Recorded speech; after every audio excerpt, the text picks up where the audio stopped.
Okay, recognizing that we're the only people standing between you guys and supper/the Kaylee, we should probably get started.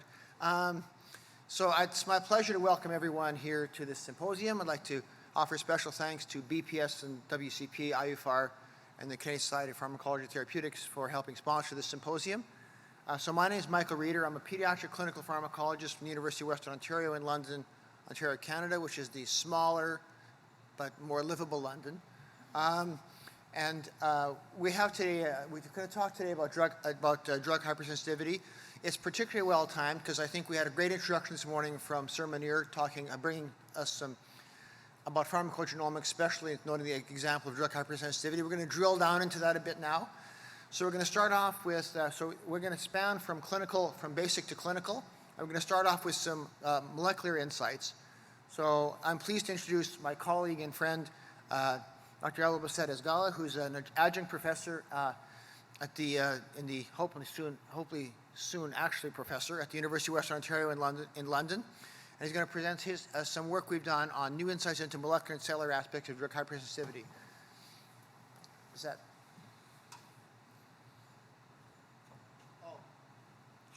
Housekeeping item. So after each talk, there'll be about 5 minutes for questions, and at the end of the session, we have allotted extra time for discussion. So if you have a question that percolates through that's going to take longer, feel free to save it to the end. We have a rover around who's going to help out with the microphone for questions from the floor after each session. Thank you.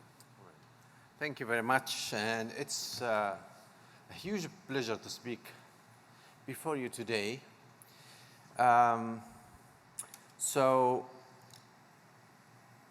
This is just a conflict of interest slide, so I declare no conflict of interest related to content of this talk. In general, I'm going to talk about type of adverse drug reaction, which is defined by the WHO as noxious and an intended response to a drug that occur in man, or maybe animal for that matter, at doses normally used for prophylaxis treatment or diagnosis of disease, or for the modification of physiological function. Now, adverse drug reactions are responsible for at least 3% of hospital admissions, complicate 5% of therapeutic courses, and occur in 10 to 20% of hospitalized patients. This is an old data, 25 years old meta-analysis that estimated that adverse drug reaction caused the death of 100,000 annually in the US alone, and ranked as the 4th leading cause of death after heart disease, cancer, and stroke. More recent data have shown that the cost of adverse drug reaction exceed the healthcare cost of major chronic disease, including cardiovascular disease and diabetes. Above all, most of ADRs go unreported. Now, I always like to show this slide for one reason, is that we want to know where we're going. So these are comparisons between annual fatalities due to aviation accident, the data from the Bureau of Aircraft Accident, and the drug safety data or annual death due to adverse drug reaction from the US FDA. Now, notes that these numbers are plotted on 2 different axes, so they are not comparable, but the pattern show you that despite the fact that death due to aviation accident declined during the last couple of years, there is an exponential increase in death due to adverse drug reaction reported every year. Now, this has give you a significant, the significance of studying adverse drug reaction. It's apparently more safe for you to fly 20,000 feet above the ocean than swallow a pill. Now, adverse reactions are classified into type A or type B. Type A being the predictable one and the dose dependent. They can be either excessive therapeutic effects, such as bleeding due to blood thinners, side effects such as hypnosis due to antihistamine medication, drug intolerance, as example, is tinnitus due to aspirin, which occur in a few patients. Type A adverse drug reaction represent around 80% of total adverse drug reaction. And there are other factors that can cause this type of adverse drug reaction, including drug-drug interaction, like using a blood thinner with SSRI, for instance, can increase the incidence of bleeding. Patient condition can also contribute to this: genetics, disease, age, and sex. The other side of adverse drug reaction are type B, which are the bad ones. They call them bizarre. They are unpredictable and dose independent, but this is not really clear, but we call them this way. Now, type B, which represent around 20% of adverse drug reaction, can be either hypersensitivity reaction, which are mainly immune-mediated, or can be a pseudo-allergy or allergic reaction that not immune-mediated. Now, according to and Gill classification, drug hypersensitivity reaction can either be type 1, 2, 3, and 4. Type 4 was further classified according to the cell mediating it into type 4A, B, C, and D. We're going to talk about this more later. Now, let's focus about drug hypersensitivity reaction. So the term drug hypersensitivity refers to objectively reproducible symptom or signs initiated by exposure to a drug at dose normally tolerated by non-hypersensitive person. And as I said earlier, drug allergy or hypersensitivity reaction can either be allergic if the immune mechanism is demonstrated, non-allergic if excluded. Sometime or in many times it's neither one, so it's neither excluded nor confirmed. However, it's still classified as drug hypersensitivity. They are unpredictable and occur at any dose, therefore they are type B. We tend to call them rare, but they actually not very rare. They affect around 7% of the general population and represent around 1/6 of all adverse drug reaction. Now, there are many types of drug reaction. I'm going to focus on the delayed type or the severe cutaneous adverse drug reaction. We call them SCARs. And this is just a slide showing you definition of different type, like maculopapular exanthemas, which characterized by widespread multiple small round erythematous macules and papules mostly in the chest, trunk, and or extremities. Usually patients fully recover from this type of reactions and there is no fatality. Fixed drug eruption, however, which manifests in different skin phenotype, they do reoccur on the same site, hence came the name fixed drug eruption. They can cause hyperpigmentation that lasts for a long time. Now, in terms of fatality, the severe type of FDE, which is called generalized bullous fixed drug eruption, can cause up to 20% fatality. Now, the other spectrum of three reactions, Stevens-Johnson syndrome, toxic epidermal necrosis, and the overlap one, they characterized by bullous cutaneous reaction with involvement of the mucosal membrane. They can cause permanent ocular, mucosal, and cutaneous sequences there, and they can cause from 5 to up to 50% of fatalities. Another severe type of reaction called AGIP, or acute generalized xanthomatous pustulosis. They are severe cutaneous adverse reaction characterized by the rapid development of non-follicular pustules on an erythematous base. They can cause rare kidney and liver complication and may, I'm looking for the mice now. Okay. So, it's here. It doesn't show on the screen. So this can cause up to 5% fatalities. The last type, which is DRESS, or drug reaction with eosinophilia and systemic symptoms, most patients, around 90%, recover from this reaction and can cause 2 to 10% of fatality. Now, what is the question? The question is, how can a small chemical molecules activate the immune system? Now, we know evolutionarily the immune system is designed to detect pathogens, which usually the pathogen or their broken down component are composed of proteins or peptides that have a high molecular weight. Now, these small molecules, just an example are these 4 drugs, sulfamethoxazole, which is one of the oldest antibacterial ever exist, actually the first one. It's over around 100 years old, still used, still successful and very needed. Carbamazepine, one of the wonder drugs that used for antiepileptic, for pain, and for bipolar disorder. Abacavir and allopurinol, they look very small molecule, very innocent, and it's not expected to activate the immune system. However, they do. So how can we explain this? There are different hypotheses or concepts or models that have been introduced over time. The first one is the Hapton hypothesis, which introduced by Karl Landsteiner, the Austrian-American immunologist. That was back in the 30s. And the Hapton hypothesis postulates that the drug or its metabolite actually covalently modify a molecule, a protein or a peptide, which can be then detected by the immune system as non-self. The reactive metabolite hypothesis, which focus on the fact that drugs are activated in the body.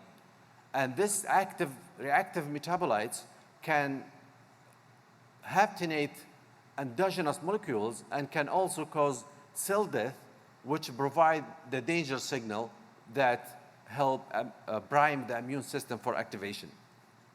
The danger hypothesis was introduced by the French-American immunologist Polymyxins, and the danger hypothesis based on the fact that the immune system, if encounter a non-self antigen without a danger signal, it develops toward tolerance, and it requires this danger signal, we're going to talk about them later on, to mount a full immune response.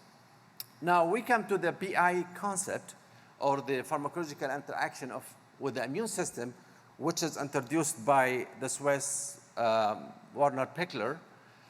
And it postulates that the drugs can actually non-covalently bind to immune system molecules and activate immune cells. There's another theory which came mainly from Abacavir research, which postulates that there's data that support this theory, this concept, that the drug can bind to the major hostibility complex molecule and the binding clef of the molecule, and then it can modify the repertoire of peptides presented to the immune cells, and therefore the immune cell will recognize these new peptides as non-self and get activated. Now the involvement of inflammasome in so many other inflammatory diseases. I think there was a very nice session yesterday about the involvement of inflammasome in cardiovascular disease, and it is now have been recognized to be part of the pathophysiology of disease, start from arthritis to cardiovascular disease to cancer. And there is a new data that support the fact that activation of inflammasomes through different mechanisms can actually contribute to the pathophysiology of drug hypersensitivity. The cross-reactivity model, which a new model we introduced, was supported by recent data that the drug-reactive T lymphocytes that mediate the reaction, they're actually directed against another antigen, maybe due to a viral infection or a bacterial infection in the past. Now, this is an oversimplified slide that try to encounter the pathophysiology of the immune system. So we know the drug enters the body and then goes through the metabolic cycle, which can be oxidized to reactive metabolites mainly through CYP450 enzymes. It can also be deactivated by enzymes such as superoxide dismutase and glutathione transferase to a non-reactive metabolites. However, patients who have imbalance in this cycle can accumulate a high concentration of these reactive metabolites, which serve in two ways. One, it can cause necroptosis in other cells, releasing danger-associated molecular pattern. It can also haptenate molecules or peptides to produce a new antigen that can be taken up by antigen-presenting cells, mainly dendritic cells, and presented to T lymphocytes in the context of the major histopathology complex to T cell receptor, which can then be activated. Now, the involvement of inflammasomes, these dams can also contribute to activation of inflammasomes as well, viral and bacterial proteins. Viral infection, which can cause cell damage as well, releasing the dam. Viruses themselves can also contribute to the activation of immune cells. The innate immunity represented here by the macrophage and natural killers, which express toll-like receptors, the receptor that also expressed by epithelial cells, which can sense pathogen-associated molecular pattern. Activation of these cells can release cytokines that prime immune cells to activate T lymphocytes, which then expand and mediate the reaction through different cell type to cause the reaction. Now, if we take this part, there are lots of evidence that drug metabolites, early work by Brody, Mitchell, and Gillette in the NIH during the 70s has demonstrated the role of reactive metabolites and drug toxicity. Reactive metabolites drive the cascade of events leading to drug hypersensitivity through that can covalently bind to endogenous molecule producing the new antigen. They can cause cell damage, providing signal 2. They can contribute to redox stress generation of RAS, which play a key role in drug hypersensitivity pathophysiology. Now, this slide shows you some data from our group, and indeed, cells isolated, in this case, they are peripheral blood monocytes, isolated from patients with drug hypersensitivity, exhibit more cell death when incubated with a carbapenem drug in vitro. The upper graph represents testing for beta-lactam antibiotic. These are either healthy control or patient in present and absence of right liver microsomes as source of CYP450. And indeed, there is a very significant dose-dependent increase in cell death in cells from patient when incubated with a drug with the microsome. In case when we know the reactive metabolite, which is sulfamethoxazole hydroxylamine in this case, patients who are hypersensitive to sulfamethoxazole exhibit dose-dependent, more significant increase in cell death with the metabolite, but not with the parent drug. And this represents the basis of a test we use on daily basis to investigate patients with drug hypersensitivity, the test called lymphocyte toxicity assay.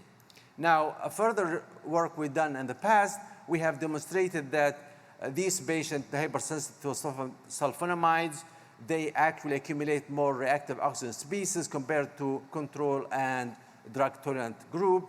And this reactive oxygen species correlate well with the amount of cell death, suggesting that this is one of the mechanisms that cause cell death. We also went on to determine other markers of redox stress, carbonyl protein formation more in patient more than drug tolerant and control. Lipid peroxidation also very significantly higher, and reduced glutathione and the glutathione disulfide ratio. They're also decreased or diminished in these groups. Now, it's well demonstrated that this part has a very significant role in drug hypersensitivity, and it has application in testing as well. Now, for the interaction between immune cells. Now, once the antigen-presenting cells take up the antigen, which is the new antigen, in this case a drug-modified peptide, it's presented to the T cells. But the T cells, they need another signal that when these antigen-presenting cells exposed to other cytokines and other danger signal, they also present signal 2, which is CD8, CD68, 86, that bind to CD28 on T cells, and that confirm the activation of the immune cells. Now, this is just a representation of the 4 hypotheses, the hapten, ultra-repertoire, and BI concept that introduced earlier. Now, there is a very important part, which is the immune system, the immune cells, the action, they don't work in a vacuum. There's lots and lots of evidence that support the fact that drug hypersensitivity occur as a result of multiple factors that involved. Now, we know for a long time that reactivation of specific viruses, including herpesvirus 6 and 7, EBV, cytomegalovirus, herpes simplex, and Varicella zoster are associated with this. And also, we know patients with mononucleosis, for instance, have 80% higher risk of developing drug hypersensitivity reaction during the disease, and they return to the general population risk when they recover from the infection. Now, we know the incidence of drug hypersensitivity in HIV positive patients are way more higher than general population. And not only that, it seems that the interaction of the virus with the immune system or drug hypersensitivity is mutual. And new data have shown that drugs can actually increase the expression of virus. And we're going to show you in a moment. It has also been found that mitochondria antiviral signaling protein MAVIS is associated with NLRP3, which is part of the inflammasome. It's also shown that NLRP3's inflammasome has been found to be activated by the virus protein BB1F2 of the influenza virus. Now, the question came as similar to the chicken and egg paradox. So we're always asking what's going on. Is it the drug causing activation of the virus or the virus causing activation of the drug? Now, data have shown that viral reactivation has been reported at the onset of the reaction, which suggests that this activation is part of the pathophysiology starting the reaction. However, recent data, not very recent, but has been supported by another recent data, is that these are transformed B cells from hypersensitive patient and normal and healthy control. And when these cells are challenged with drugs that cause hypersensitivity reaction, SMX in this case, they also use gentamicin as non-hypersensitivity inducing drug.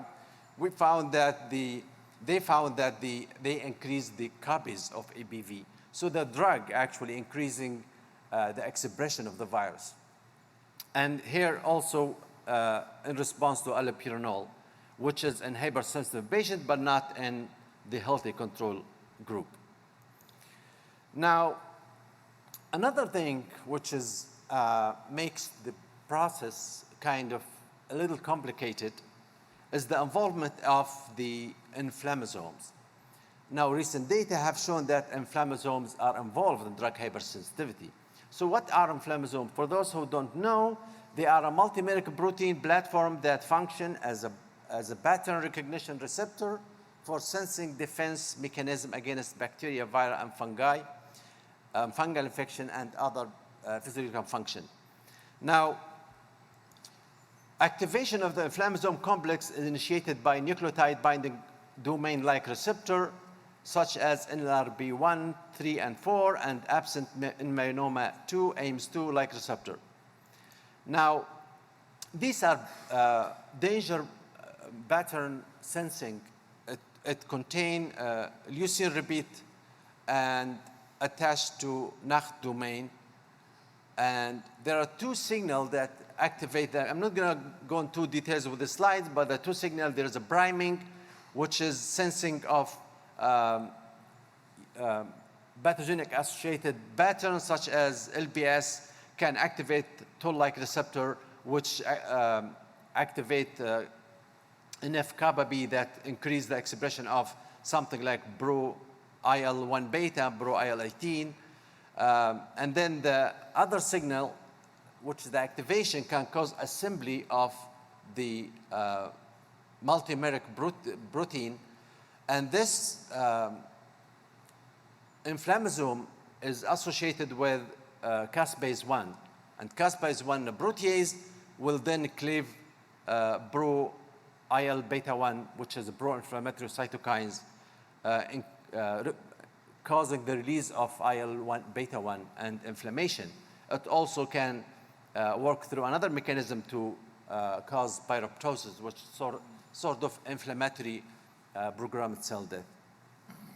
So inflammasome activation can mediate the form of inflammatory programmed cell death, which as well can work to release danger signals.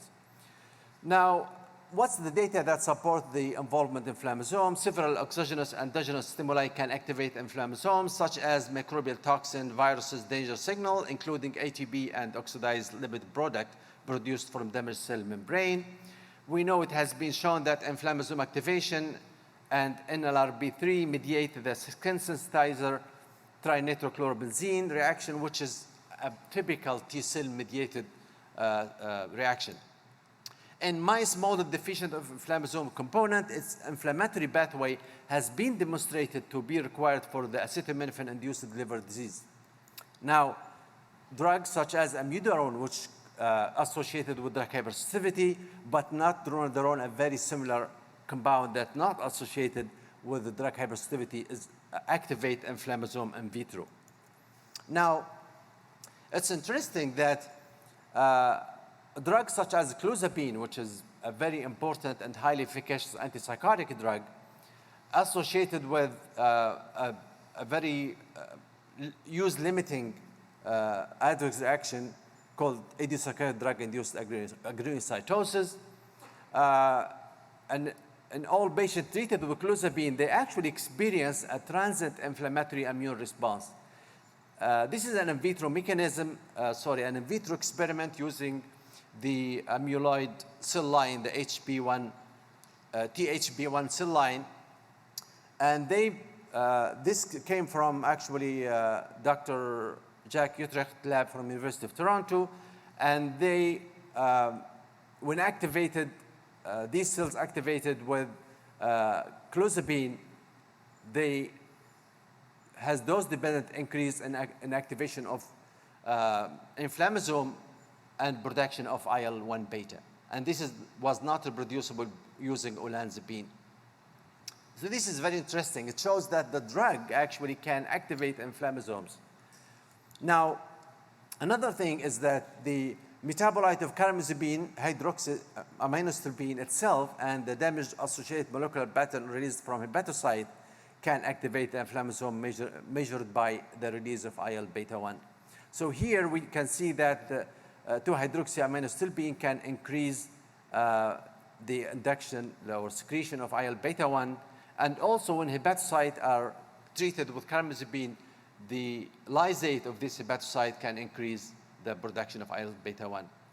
Another example is this skin sensitizer dimethyl fumarate, which traditionally has been used to fumigate furniture but has been banned because of its side effect. Comparing to another safe and similar structure molecule, can increase the production of IL-beta 1 in dose-dependent manner. Now, so macrosome play a role somewhere, either by activated by the cascade of events or direct by the drug, and this activation of inflammasomes can actually cause increase in inflammation and therefore drug hypersensitivity reaction. Now, another thing that hasn't been really investigated thoroughly, which is the involvement of transporter in drug hypersensitivity. And I've been interested in this for a long time, but I haven't got time to look at it in details. We know that drug transporters, there are over 4,000 has been discovered in human genomes. And these transporters are responsible for trafficking of drugs. Now, the question is, which has been always a major question in drug hypersensitivity, which why certain organs, they tend to be involved in drug hypersensitivity, such as liver, lung, skin. So the function of these chemicals are transport drugs or chemical against concentration gradient. Now, mutation in this transporter gene have been associated with drug hypersensitivity reaction. It has been described that the drug transporter multi-drug resistant associated protein 2 is responsible for accumulation of floxacillin in hepatocellular space and therefore causing hepatic injury. Now, interesting, a microarray study has identified expression of ABCC5 and SLC5A37 as negatively correlated with SMX-induced DHR. So they might actually protect against the reaction. Now, the cross-reactivity model, which we have introduced, there is some data that support this model. This is an example of an experiment done with cells isolated from behavior-sensitive patients, and they found that these cells can actually, they measure CD69, which is a marker of activation of T cells, and use flow cytometry technique. They found that stimulation with the abacavir can increase expansion of these cells as well as stimulation with HSV peptide. And this is quantified. They also found that ABV-specific T cells were isolated from blood, liver, and breast patients. So these are tissue from patients who develop pathogenic reaction to drugs, and they isolated this viral specific T lymphocyte from these tissues. Now, I'm not sure how much time I get, but just the final remarks. The exact pathophysiology of DHR is not well understood, that's for sure. There are several key questions that are yet to be answered. Strong evidence suggests that each clinical presentation of DHR are distinct disease entities with completely different pathophysiology. And we know that T-cell mediated delayed drug hypersensitivity reactions are mediated through the activation of CD4, CD8 T cells. The event preceding the activation of T cells are complicated and not well characterized. And despite the enormous advancement in our understanding of DHR etiology and immunology, it seems that we have just scratched the surface. And further clinical and laboratory research is needed to fully comprehend these complications and important adverse drug reaction. That's acknowledgement of the team members and our funders, and thank you for your attention.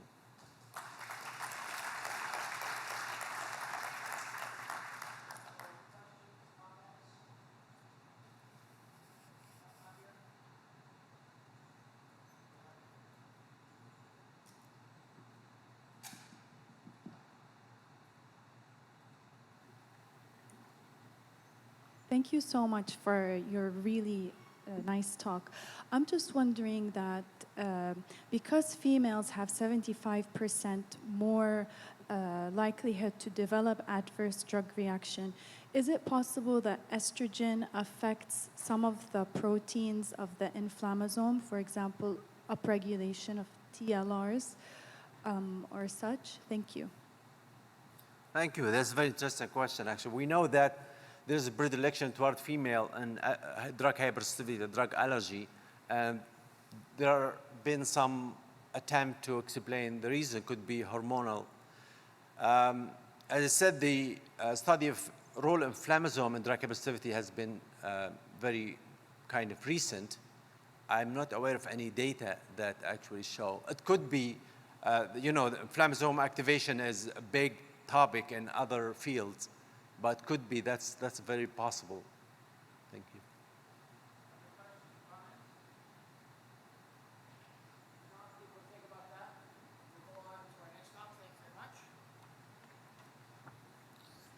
And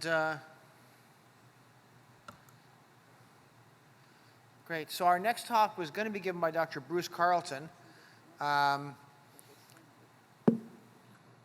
we are. Was going to be given by Dr. Bruce Carlton. Unfortunately, he's ill, and he asked me to stand in his stead. So I'm going to present his work. So Bruce, I'm from the University of Western Ontario. Dr. Carlton's from the University of British Columbia. We've worked together in this area for about 25 years, and we're going to hear some of our work talking about this. So we heard this morning from Serum about how important genetics is, if pharmacogenetics is likely to be. And I would agree that it is really a frontier area for us, an important area that needs to make its transition from interesting laboratory findings to routine clinical practice. And we've already heard that drug hypersensitivity is a common type, as a collective, a fairly common type of type B, the Rollins and Thompson type B adverse drug reactions.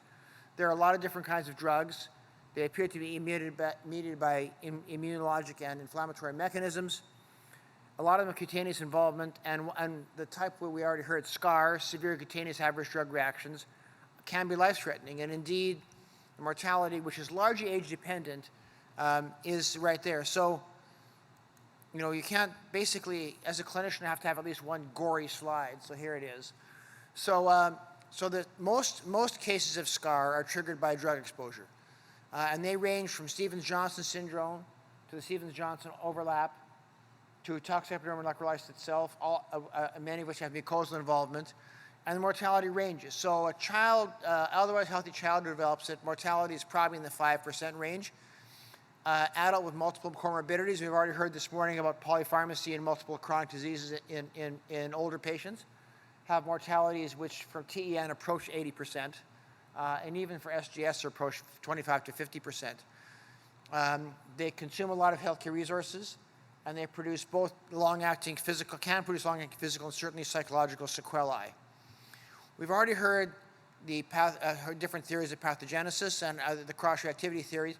It's actually important to note that the Hapton hypothesis for drug hypersensitivity was actually first articulated by Kevin Park from Liverpool, who was a long-standing member of the BPS, who unfortunately passed away not long ago. But his work in the 1980s really did help establish that, along with work that was being done by Spielberg at the NIH and then University of Toronto.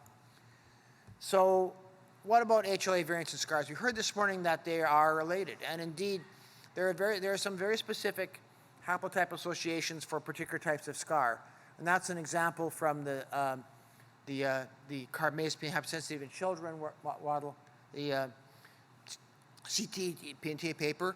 And we heard already there are prescribing guidelines for some drugs. And indeed, if the FDA currently lists about 150 different drugs for which genetics should be factored into prescribing, of which a number of them actually are there for SCAR. So, and these are some of the guidelines that are out there. These are mostly CPIC guidelines, with some from our local consortium, CPNDS, which is the Canadian. So they're definitely, and they're fueled by a high level of evidence. So we have already looked at this to see what are the biomarkers you should use. Threshold of evidence that a lot of the guidelines use is having a outcome gene association and at least 3 different independent cohorts with a fairly high odds ratio of risk variance and protective variance. Because one of the other important aspects is not all associations are actually harmful. Our work with anthracycline cardiotoxicity has identified 9 different genetic variants associated with it, of which 5 are actually risk variants and 4 are actually protective variants. We're going to focus mostly on risk variants now. And here's just an example of some of the ones. And you can see the odds ratios vary, but they can be quite high. And they vary drug to drug. These are a lot of the usual suspects in SCAR. So carbamazepine, allopurinol, which is well known, sulfonamides, phenytoin, nevirapine, and of course the abacavir, which is very well known in the HIV community for causing scar. Caveat.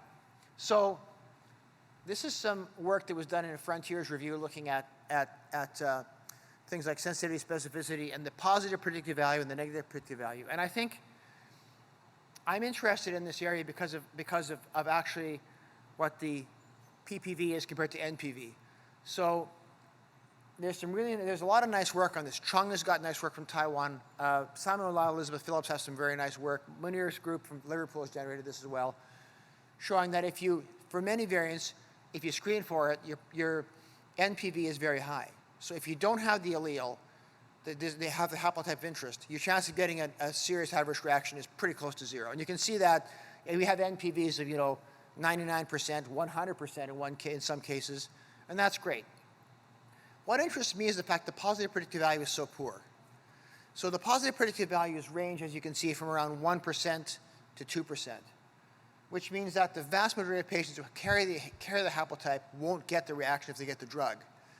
So I think a challenge we have going forward with haplotyping is actually how we sort that out. Now, and you can easily see why, for some of the diseases we cited, that you're happy with a low PPV as long as your NPV is high. So if you can prevent, and again, the work with HIV that's been done by Malala and Phillips actually quite nicely demonstrates that if you screen for the allele of the haplotype of interest, you can drop your rate of association with abacavir from 2 or 3% of patients with HIV who get a life-threatening illness to zero. And that's great. How you identify the people who carry the allele could take a drug, not known right now. But I think that's why more work is done. How do you screen for it? Traditional screening, we've already heard that if you're going to introduce something in the clinic, the clinicians want a quick response. So, traditional sequencing can take a lot of, in our case, it takes about 3 days and costs about $900 Canadian. You can use panel sequencing, like things like TACMAN, that target specific alleles. It costs a fraction of it, so $25 Canadian for a TACMAN screen. It takes about 3 hours. So you can make a decision in real time at the clinic. And we've been using this at our center, for instance, while not SJS, for our warfarin clinic, patients who come in to get their warfarin screening done, get their blood drawn, and when they leave the clinic 4 hours later, they've got the results and a genotype-derived dose. So if you pick the right panel, it's certainly capable of doing it. We've been looking at actually exploring this in the MedSafe clinic. This is a joint clinic that's operated it runs in Vancouver, British Columbia. It's a joint venture between our lab in London, Ontario, and Bruce's operation Bruce Carleton's operation in British Columbia. It's an interdisciplinary clinic, and we do a lot of long-distance virtual. We provide virtual care from our center, looking at complex medication issues, and it's operated at 2 sites in British Columbia: St. Paul's Hospital, which is an adult hospital, Children's Hospital, which is, like it says, a children's hospital. And we focused on severe adverse reactions. We've been seeing the clinic has seen about 200 patients, so not terribly busy, but busy enough. And when they come, they get a case presentation, differential diagnosis, a case assessment. We use an Aranio scale, which I'm not actually terribly keen on. There's some good data we have probably published in BJCP actually soon, I think in the next issue or so, demonstrating that the Aranio scale is inferior to the Liverpool causality assessment tool for prediction in outpatients. We also do Registrar case validation using Alden, and this for Alden and DRESS. We do HLA screening, and in selected patients, we actually do lymphocyte toxicity assays. We found that looking for single haplotypes is not as helpful as looking for multiple haplotypes. So this is an example of 45 patients presented with SCAR. So looking for a single haplotype, the culprit drug, we identified six patients.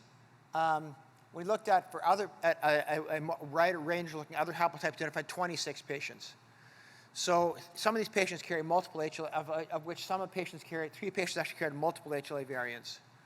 So further to the point we heard this morning, if you're going to screen for haplotypes, you probably have to have a panel approach. So single haplotype approach, while it may work for some drugs, probably is not the way to go forward.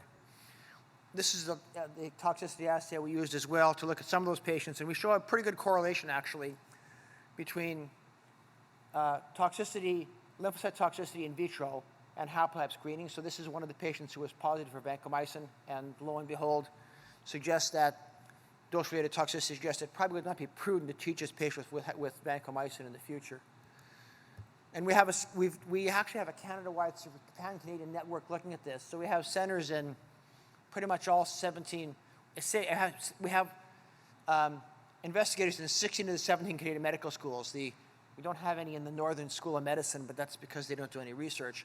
When we've been looking at patients, we've actually recruited about 25,000 patients and controls over the years. And we've been lately interested in antibiotic associations. So we looked at an antibiotic study cohort, and we have a group here. This is antibiotics. We're looking at antibiotics to a variety of antibiotics. We have 67 patients, 268 tolerant controls. An advantage of our network is we actually can get patients who tolerate the drug as opposed to simply negative controls. We looked at the phenotypes and demonstrated that if we look for, say, two known predictors, we have a fairly, as you can see, odds ratio is not great, and there's a really wide range.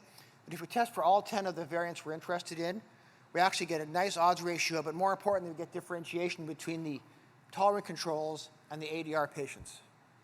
So this again suggests that if you're using haplotype screening, multiple haplotype variants probably should be screened for.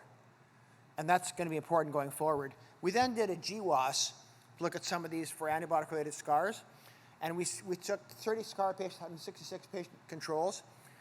And by we found a few genes stood out, but there are a couple stood out with a really pretty good, decent odds ratio, one of 8.7 and one of 43. So when we drill down, so what are these associated with? We found they were actually associated with two really interesting genes. So one was associated with the SNP1's an intron variant. That's associated with a gene called WDR11, which is an epidermal gene. It actually controls epidermal development, homeostasis, and repair.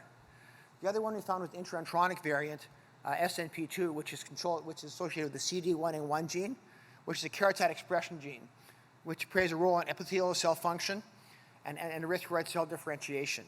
So we thought this is interesting because our genetic studies actually provided some insights into where this is occurring in terms of mechanism. So, as a summary going forward, I think genetic determinants of drug hypersensitivity are quite important because, as we heard this morning, this allows us the opportunity to be proactive, to say, okay, when you come into the clinic, these are the drugs you should get and shouldn't get. A promising strategy and a comprehensive strategy is important. From my point of view, as someone who mostly spends his time in a lab, it actually provides a really nice tool to understand mechanism and how mechanism may drive things going forward. And with that, I'd like to thank you for your attention and open it up for any questions or comments.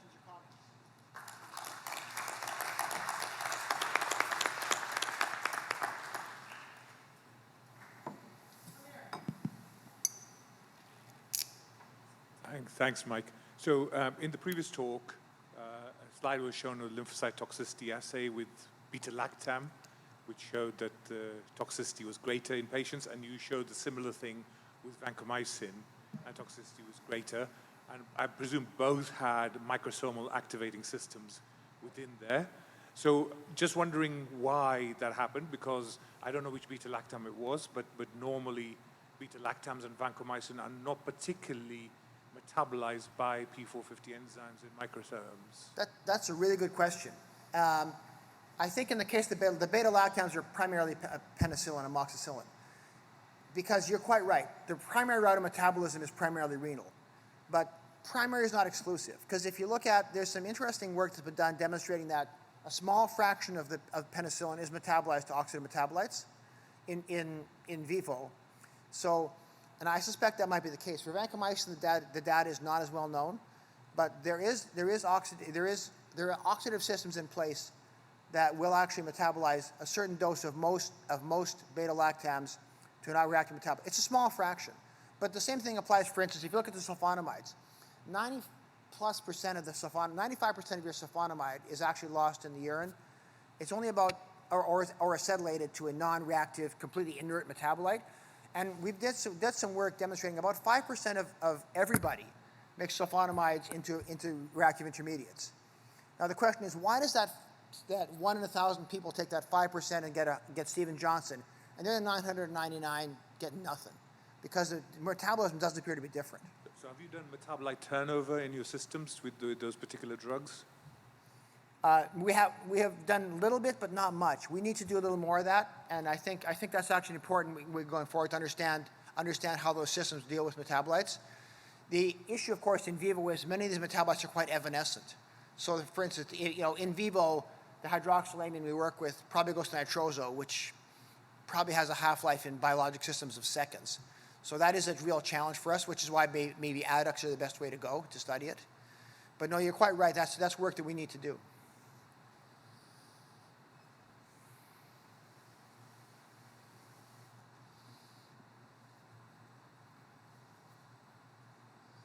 Yes, hi. Thank you, Mike. Serge Kramos, by the way. It makes sense to do these pharmacogenetic tests to prevent the side effects. But do you also get reimbursed for those tests in the Canadian system? Because that usually seems to be a problem for us. So the question is about reimbursement of the pharmacogenetic tests. Oh, well, I mean, I think, Munir mentioned that, hit the nail on the head this morning. The big problem with pharmacogenetic testing isn't science, it's public policy. It's how do you get systems to pay for it? And I think that is a real challenge. Different countries have different approaches to it. I think the example of the Netherlands is a good example where one group of physicians think this is a good idea, another group of physicians taking exactly the same data say, I don't want to do it. I think it requires convincing skeptical public funders that actually is value worth spent. I think one of the things that has actually been helpful is the fact that there's been a logarithmic drop in cost. Because if you look at probably the best example is warfarin, because when the warfarin testing started out, people said, oh no, INRs are way cheaper. But yet now it's pretty clear that between time to target and adverse events, pharmacogenomic approach to warfarin dosing is actually cost efficient, cost saving. And there's a good New England Journal paper on that actually it's a while ago, I think 2015 or so. So I think part of it is convincing public policy to get that and getting the healthcare system to acknowledge that. And I think there's some misperceptions among public funders that how expensive it's likely to be. The other issue is educational, and I think there's been a lot written actually, and Charlotte Barker's written some good stuff about this. Munir's group's provided a lot of work on this as well. That getting people to understand how to use the testing is going to be an important thing. Skepticism by the part of healthcare providers is an issue.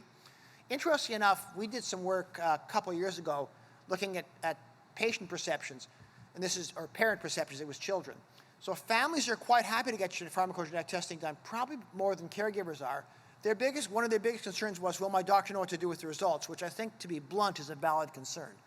So I think the issue right now is implementation science, understanding how tests are successfully implemented and paid for in the system, which is something we as pharmacologists are not great at, but I think it's a space we need to get into. Great. If there's no other questions, I'd like to move on to our next talk. So we're pleased to have Amelia, who is a graduate student from the University of Melbourne, where WCP is going to be in 4 years from now. And she's going to talk to us about work that's done, and she's been doing in the laboratory at University of Melbourne on differential activation of human mast cells. Thanks, Michael. Great.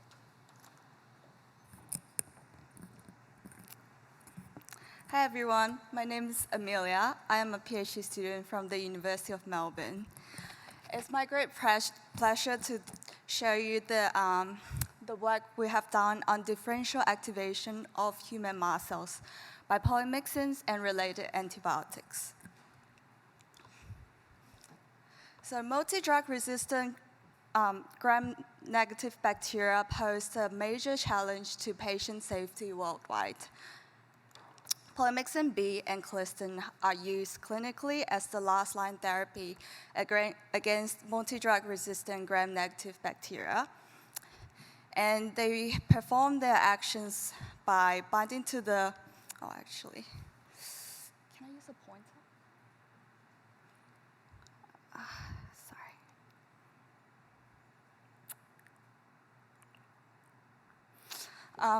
So polymyxins perform the antibacterial actions by binding to the lipopolysaccharides and phospholipid in the gram-negative bacteria, causing the disruption of bacterial outer cell membrane and leakage of extracellular contents and eventually cell death. Neurotoxicity and nephrotoxicity are commonly associated with the clinical use of polymyxins. But there are also reports of mast cell-mediated drug hypersensitivity reactions, and sometimes even anaphylaxis, even though with lower incidence. With the emergence of multi-drug-resistant bacteria and their threat to the public health globally, there has been more interest in the use of polymyxins and also the development of novel structurally related polymyxin-related antibiotics with improved antimicrobial activity and also reduced toxicity. But there's one thing that we are not sure about is if they activate human mast cells and cause drug hypersensitivity reactions.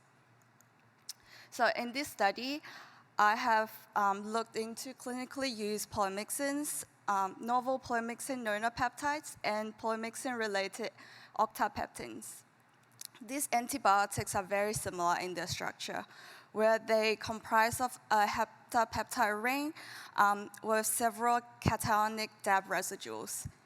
And they only differ in R1, R2 positions, and their fatty acids are highlighted here in red. So how do drugs activate mast cells?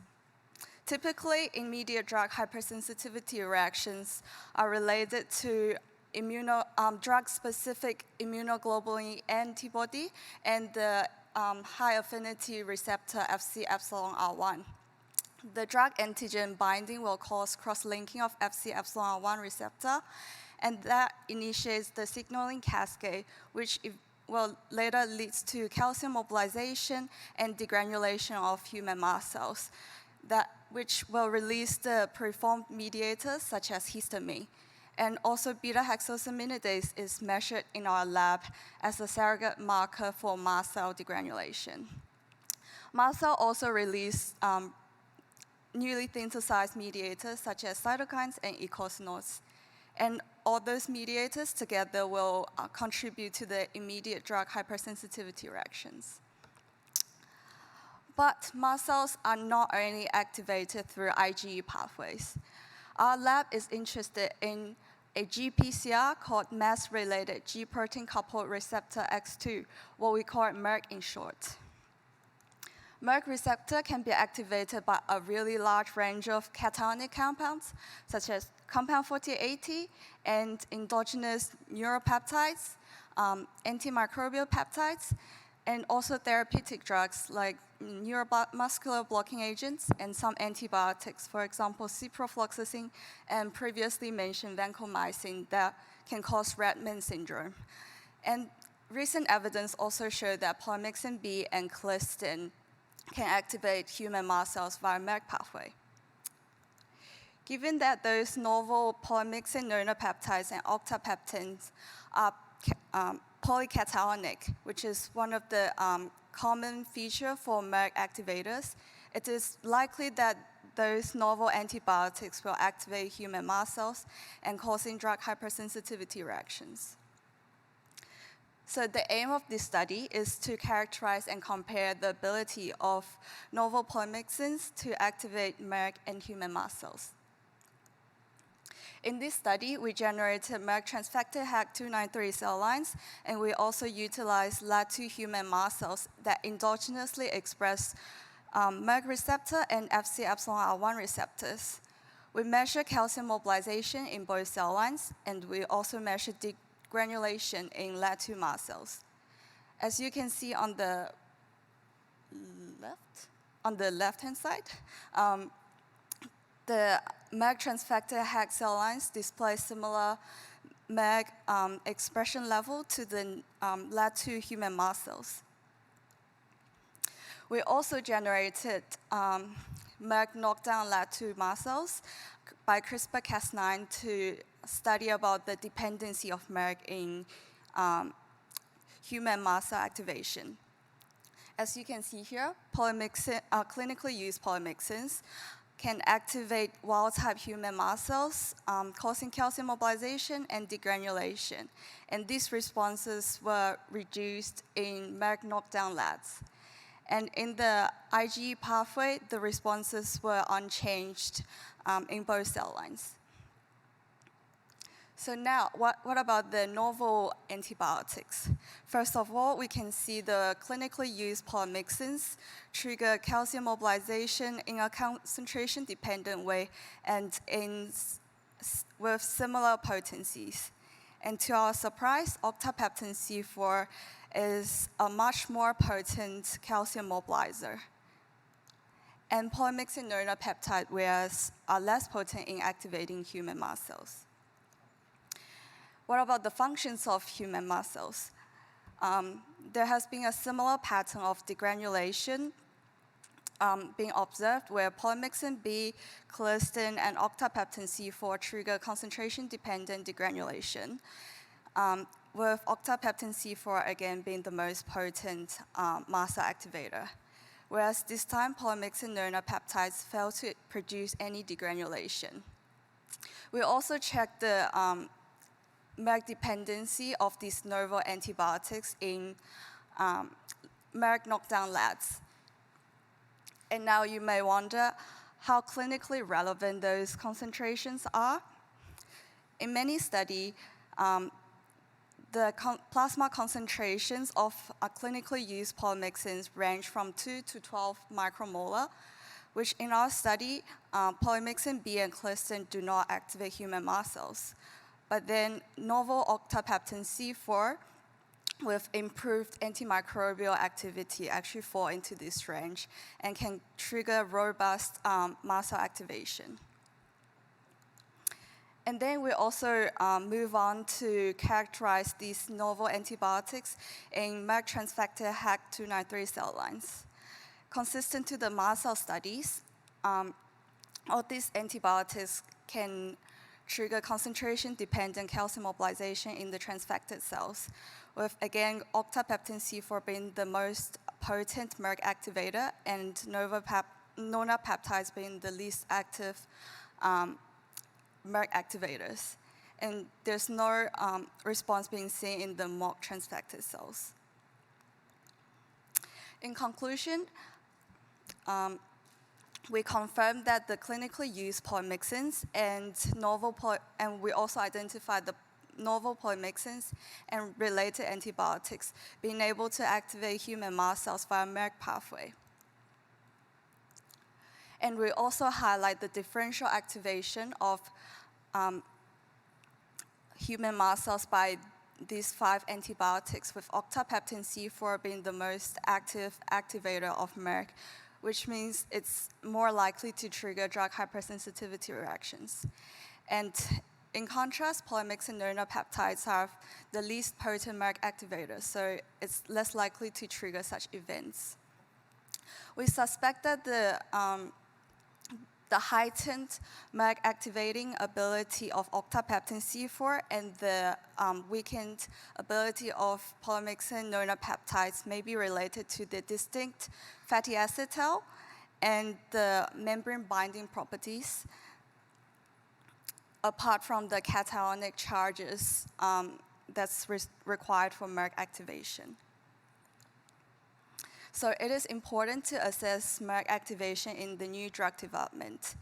And our future investigation on molecular docking using newly discovered cryo-EM structure of Merck will give us more insight into the differential activation of Merck by these antibiotics and help us to appreciate the common feature of Merck activator.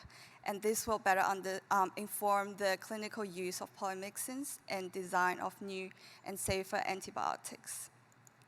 Lastly, I'd like to thank everyone who has contributed to this project.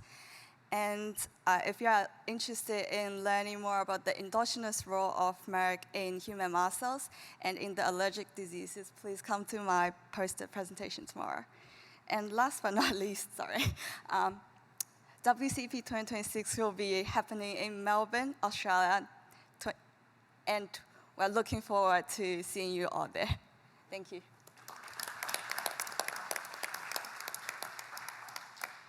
Comments, questions? Right here? This guy is coming on this way. There's one here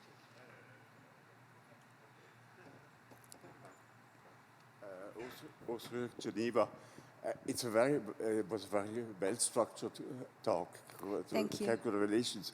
Now, the novel cholestyramine nonopeptide, how sure can you be that it's acting via this MRG receptor? You showed that in HEC cells that are transfected with the receptor, it also acts potently. Yeah? You understand? You showed then in HEC cells, a cell line transfected with this receptor, it also acts similar, but more potent than polymyxin B. But polymyxin B can also act as an ionophore, and I wonder whether you have tested the possibility that it's an ionophore and that it does not, that it acts also on HEC cells that are not transfected. Do you understand? It's a very special question. So I guess your question is if polymyxin B also works on the non-transfected HEC293 cells? It also acts on non-transfected. Doesn't. So all the antibiotics doesn't activate the non-transfected cells? At the same concentration. So we start with doing a concentration-dependent, concentration response curve and selected the EC50 that, actually, do you mind if I can share the slides? You have it. Supplemental slide. Here you go. So this is exactly what we are talking about. So as you can see, the concentration we selected are different across different antibiotics because octapeptine are being more potent because we, Also, okay. So the mock transfected. and the mock transfected cells were not activated by any of those antibiotics. Okay, so that's on the right. Thank you. That's fine. Thanks. Yeah. And what did you say you wanted to know about the biological relevance of this receptor? You wanted to carry out studies on this receptor. Why nature has created it? Why do we have that receptor? Yeah. Why do I have that receptor? Why would you make such a receptor that can only have a negative effect and binds to substance B, for example? Yeah. Okay. And thanks for the question. That is actually something we are trying to figure out. What is actually the endogenous role of MERG receptor? Because we know it's responsible for drug hypersensitivity reactions, but it can also recognize some other endogenous peptides that is probably play a role in allergic diseases or host defense mechanisms. Okay. Good luck. That's interesting. Thank you. Great. That's a good question because as pharmacologists, we manipulate receptors that have been around for millions of years, and we didn't, God or fate didn't break them for us to use. Yeah, they're there for some other reason. Yeah. Okay. Other questions? Yes, over here, Mike, Serge. all the way up. Thank you. I really enjoyed that talk. Thank you. In New York, in my lab, we measured polymyxin for a while in support of patient care, just therapeutic drug level monitoring. We stopped that because of decreased demand, because polymyxin, for some reason, is not used that much anymore, at least in our institution. But I'm pretty sure that your research is very relevant, that it will come back because it went down, the use went down previously, and then it came back again. But because we measured it, I also know that polymyxin B is not just one compound. It's actually polymyxin B1, B2, B3, B4, B3, I think all the way to B17. So what you're studying is actually a mixture of compounds. And could you tell me something about whether that has any consequences for the results that you showed? This is actually the question I probably don't have the answer to. I'm sorry, then you can tell me later on. Yeah, Okay, thank you. Sorry for sorry. putting you on the spot. So- But I loved your talk. So, Thank sir, go to her poster tomorrow, and she'll have an answer for you. Thank you. I'll answer I you will. tomorrow. Thank you. Yeah, because it's a good question. This is, how Yeah, the that's different right. polymers. Okay, great. Thanks very much. Why don't you go sit up there, Amelia? Go sit up there, Amelia. Yeah, right over there. Please enjoy our next speaker. So, our next speaker is Dr. Blanca Del Pozzo-Magana. So, Dr. Del Pozzo qualified in Mexico, trained in Mexico and Canada in pediatrics, clinical pharmacology, dermatology, finally decided to get a real job, and works at our place now as our U.S. faculty member. She's going to talk to us about her particular interest in serum sickness-like reactions in children, a kind of serious adverse drug reaction that I thought was rare till Dr. Del Pozzo discovered it's actually pretty common. So go ahead. I got to run out and take care of this. I'll be back in 5 minutes. Okay. Hi, good afternoon. Thank you for the one that is staying to the talk. It's a great pleasure to be here. Thank you for the presentation. And before I start, I just wanted to tell you a little bit of story of how I get interested in serum sickness-like reactions. So as many of you, I thought that serum sickness-like reaction was a very uncommon condition until we found that in the clinic we were receiving several referrals from patients that actually the clinical features fit, that were consistent with the diagnosis. However, the majority of these patients were referred to us with a different diagnosis. So the majority of these patients were referred as erythema multiforme or urticaria. So I was wondering what is going on, so I decided to do a review. And I was really shocked realizing that the current literature about serum sickness-like reaction, it is only based on a few series of cases and a few case reports. But the most important thing is there is a lot of contradictions and controversies regarding the literature.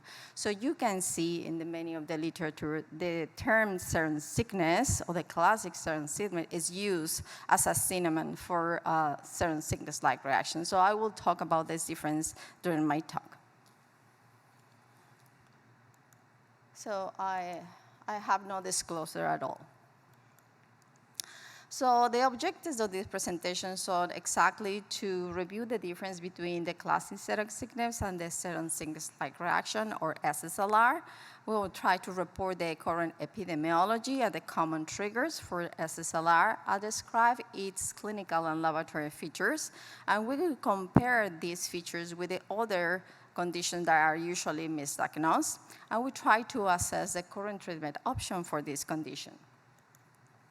So let's start first with serum sickness. This is an old disease that was described in the last century, in the beginning of the last century. And it was described in patients that receive horse serum to treat diphtheria. Patients, after receiving this serum, developed a skin rash that was mostly described as purpuric or urticarial, and they were accompanied by arthritis, lymphoadenopathy, fever, nephritis. This is currently the classic example of a type 3 hypersensitivity reaction. So this is a condition that is mediated by immune complexes. You know that the antigen bind to the antibodies and then form large immunocomplexes. These cannot be destroyed by the immune system, so they float around all the body, and this is why these conditions usually have multi-systemic features, because these large immune complexes deposit on the epithelium of the wall vessels and the other tissues like the synovial tissue, the lungs, and the kidneys, so the manifestations are very varied. Currently, we're not using more the horse serum to treat diphtheria. However, there are many other medications that are currently being used that has actually the same principle, and they combine antivenoms, monoclonal antibodies, B venoms, anti-thymocyte globulin, vaccine, and more recently, immune-modulated agents. So I think that it is important that we consider that Serum sickness is a disease that is mainly triggered by antibodies of serums that contain antibodies, and that are also mediated by immune complexes. And this is one of the things that want to make difference with serum sickness-like reactions.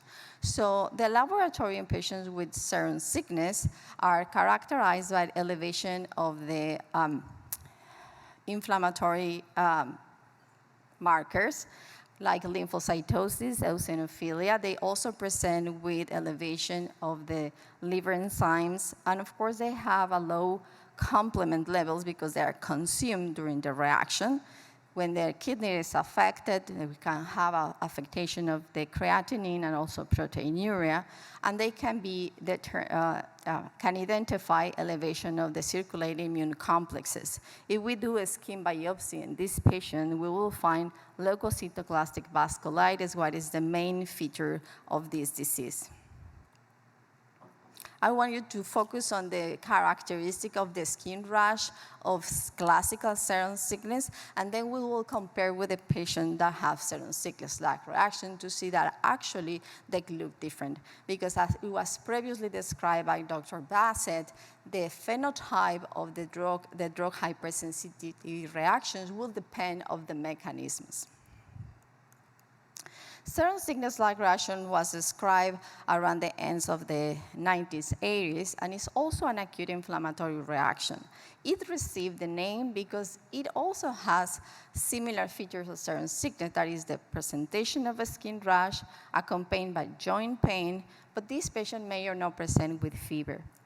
A difference, or unlike that happened with classic serum sickness, patients with SSLR are mostly associated with antibiotics, especially beta-lactams. However, it has been reported few cases in when infection agents and vaccine has been the triggers of this condition. In the beginning, serum sickness-like reaction was described in patients receiving cefaclor. What's the first antibiotic linked to this condition? And at that time, it was considered that SSLR represents 0.4 to 0.5% of all reactions that presented in patients with this medication. Then cefaclor was discontinued and was not used anymore in patients or in children with respiratory infection, exactly because of presentation of this condition. However, amoxicillin took its place and started to be the most prevalent antibiotic associated with this condition. We performed a retrospective study in our institution for the last 20 years, and we found that patients with a diagnosis of serum sickness-like reaction represent the 0.9% of all the skin rashes that come to the emergency department. And in a more recent study, we found that from 2020 to October, just last month, we have received more than 50 cases that fit with the diagnosis of serum sickness-like reaction. That represents the 50% of all the referrals that we get in our drug reaction. So that means that this condition is not as uncommon as many people think. The problem is that it's always, or most at all, misdiagnosed by any other conditions. The pathophysiology, I think that was the most important difference between serum sickness-like reaction and the classic serum sickness. Although in the beginning it was considered that was also mediated by immune complexes, it has been now demonstrated that these patients do not actually have immune complexes. There is not high 3 hypersensitivity in this patient, and the levels of complements are normal. These patients are also not mediated by other antibodies, but it's suspected that are T-cell mediated. Unfortunately, we don't know exactly what is the mechanism of how this is produced, and Dr. Bassett already explained all the possible theories, how they can be presented. The only thing that we know is that the reactive drug metabolites are key in the development of this condition. Another question that we still are unable to respond is what is the role of the infection agents that they have to the development of this condition? So regarding the role of the drug metabolites, I think this is a study that Dr. Bassett just published last year regarding the effect of these drug metabolites in the blood of the patient that have certain sickness-like reaction. He already explained about the lymphocyte toxicity assay. I just wanted to emphasize, I don't know if I can, yeah, the bars that represent the cell viability of healthy controls compared to the patient with certain sickness-like reaction. You can see that the bars are in dark or in black, and those that have already the preparation of the liver chromosomes, so that represent the ones that have the toxic metabolites, and how the cell viability reduced significantly in this patient, as you can see when the concentration of the drug is increased. Now, the etiology of a certain sickness-like reaction was initially described in patients with cefaclor, so cephalosporins, and then as we talked before, now is with penicillin or amoxicillin. So this is our results of the retrospective study with 83 patients, where we found that the majority of the patients, the SSLR was triggered by penicillin, amoxicillin, a very, very few cases, but other drugs are different than antibiotics. The demographics is also important because the majority of the patients of certain sickness-like reaction are children. And they're not also that, but the age of this patient is very interesting because the majority of the patients that you can see here are less than 4 or 5 years of age. There can be presented in older children and even in adults, but the majority of the group affected will be the less than 6 years of age. This is a summary of the few series of cases that are regarding certain sickness-like reaction. And you can see here that the majority of the triggers of this condition continue to be antibiotic. Maybe in the beginning, cefaclor, where it was initially described, but later amoxicillin is the most common one. Now, how certain sickness-like reaction present? Well, you can read the literature and you can see that the majority of the patient may present either with a maculopapular rash, erythema multiforme-like, or urticaria-like lesions. However, based on in our experience, what we have noticed is that actually what happened with patients is that the skin rash in certain sickness-like reaction change through the days. And it's possible that for some days, or at the beginning of the lesions, you can see a very different skin rash that happened the next day or the next following days. So this is the initial picture that a mom took in the day first of the reaction. You can see that it's characterized by these inflammatory papules that seems to be very scattered. They are mostly described by parents as mosquito bites, and they look exactly like that. But by the next day, the lesions change completely. First, they increase in numbers and also in size. You can see how the size of the lesions are significantly increased. They joined, they converge, form a larger plaques, and they also present a darker discoloration in the center. That's the reason why we think that for a long time, this condition was confused by erythema multiforme, because in some areas, they can look like a target lesions. Days later, the rash still continued to evolve. So they present with this central clearing, giving now an annular appearance to the lesions, or this arsenate morphology that these kind of have. And this is when these lesions seem to be more similar to the patient with urticaria. However, unlike true urticaria, where they are manifested or they are made of hives, there are transient lesions that last less than 24 hours. As we can see here, the lesions last several days. In addition to this specific rash, patients also present with inflammation of the acral areas of the body, starting by the feet and the hand. You can see the severe edema accompanied by erythema that is around of the joints. And although the most common areas affected are the feet and the hand, the knees and the elbows may also be affected. Another area that presents with edema is the face. So you can see there is the rash, how it changed, but also the lip edema, and also the eye. I cannot try to hide the face of the patient, but you can see here in the picture the severe edema of the eyelids and also the lips. It is very important that to determine that this patient, although they have with this facial edema, they will never present with anaphylaxis. They will never have the same characteristics of patient with true urticaria. This is again a series of pictures of the same patient showing how the rash look completely different from the day 1 to the day 5 or 7. That is usually the time that they last. So again, that is the initial lesions, inflammatory papule that look like mosquito bites, and they transform at most angry-looking dark lesions with central darkening, and then they turn again into annular lesions. But one thing that I wanted to talk about is see how this initial lesion is here. It's the same way that is here. The lesion is here around the umbilical area is the same right here. So these lesions are fixed. Very different what happened with true urticaria.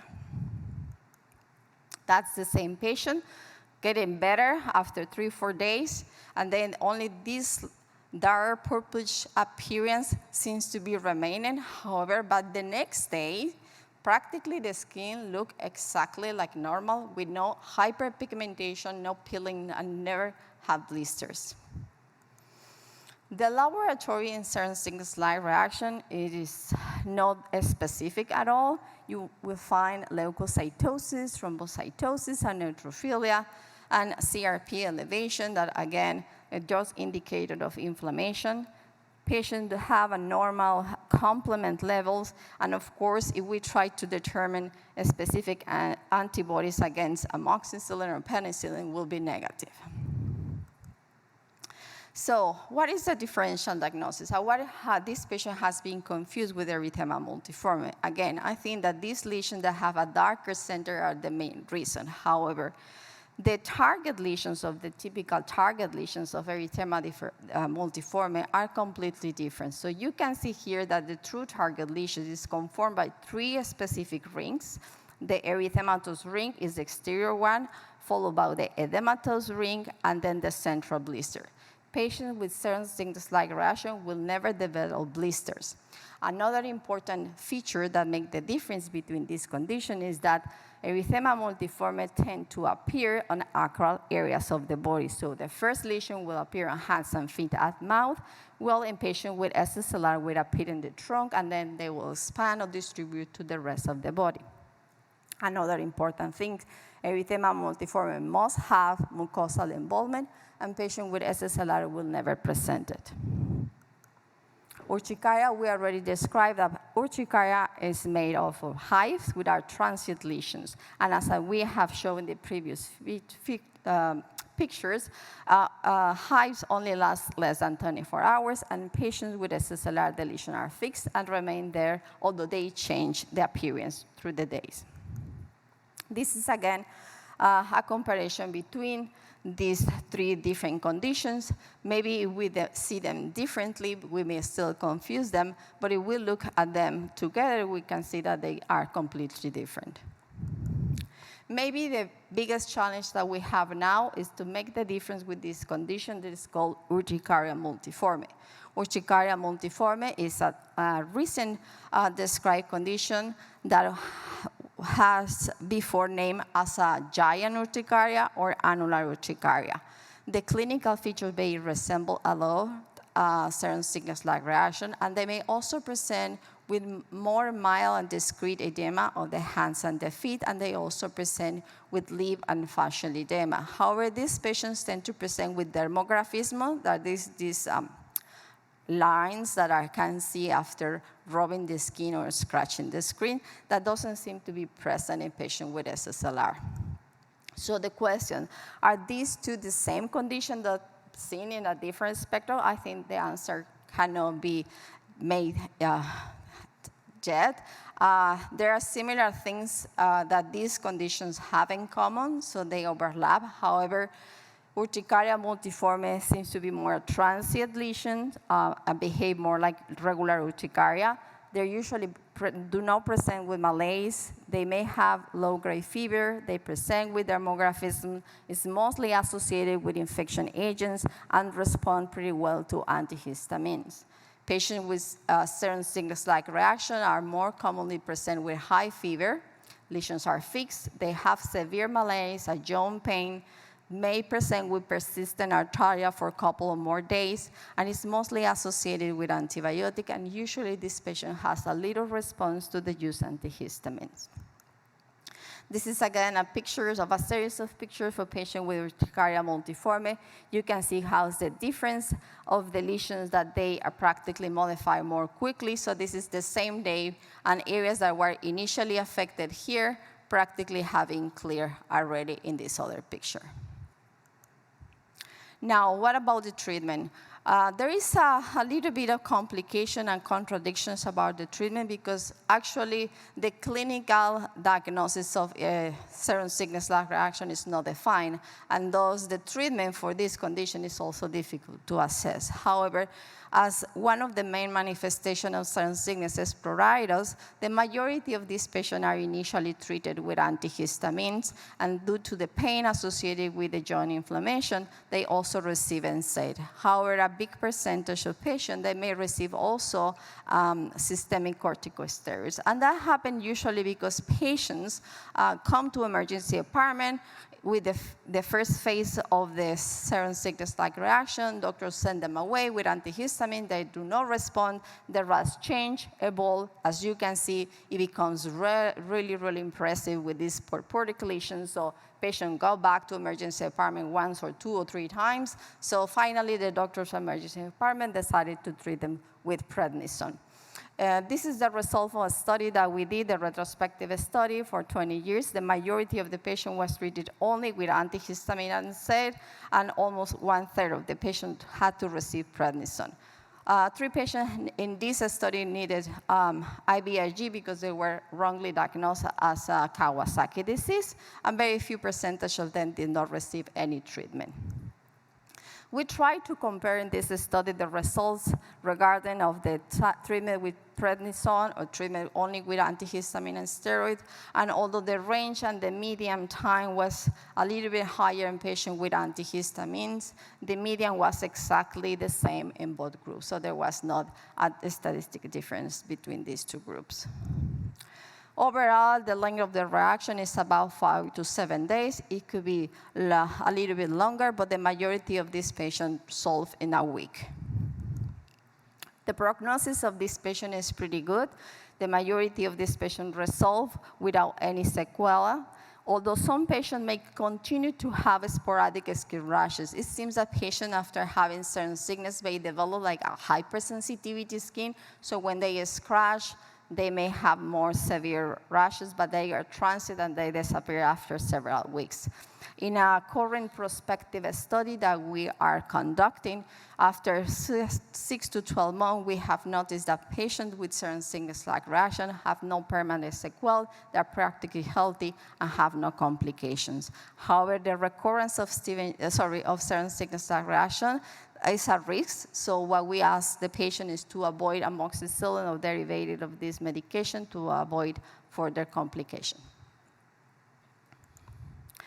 The take-home message is that serum sickness-like reaction is unfortunately still unrecognized and misdiagnosed. There's no clear diagnostic criteria, and therefore there is no optimal treatment. The pathogenesis of the serum sickness-like reaction remain unclear. However, there is evidence that suggests that the immune response is triggered by the reactive drug metabolites of the drug. However, it is important to consider try to go for further well-conducted prospective studies in order to understand better this condition. Thank you for your attention.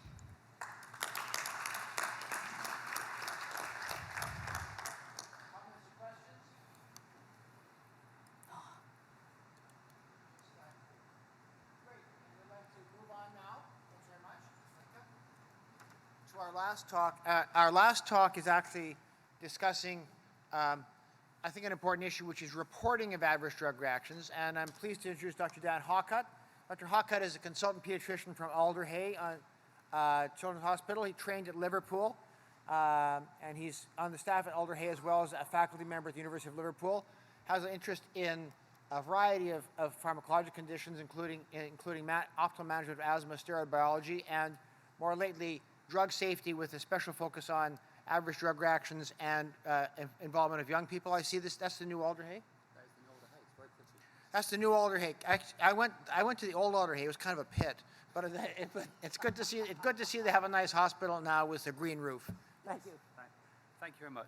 So first things first, I'm aware I am the last thing standing between you, dinner, the Kaylee, and you've all been here since 8 o'clock this morning. So this is not going to be hardcore science, this bit. This is one of my side projects. Thumbs up there, excellent. This is one of my side projects that I thought would entertain and hopefully enlighten and hopefully spread the gospel. So this is what I'm here to talk about. It started with a question. There aren't that many adverse drug reaction reports from teenagers. What is a serious ADR for a teenager? And the reason it's got slotted in this one is because we've been talking about medically serious adverse drug reactions for teenagers up to this point.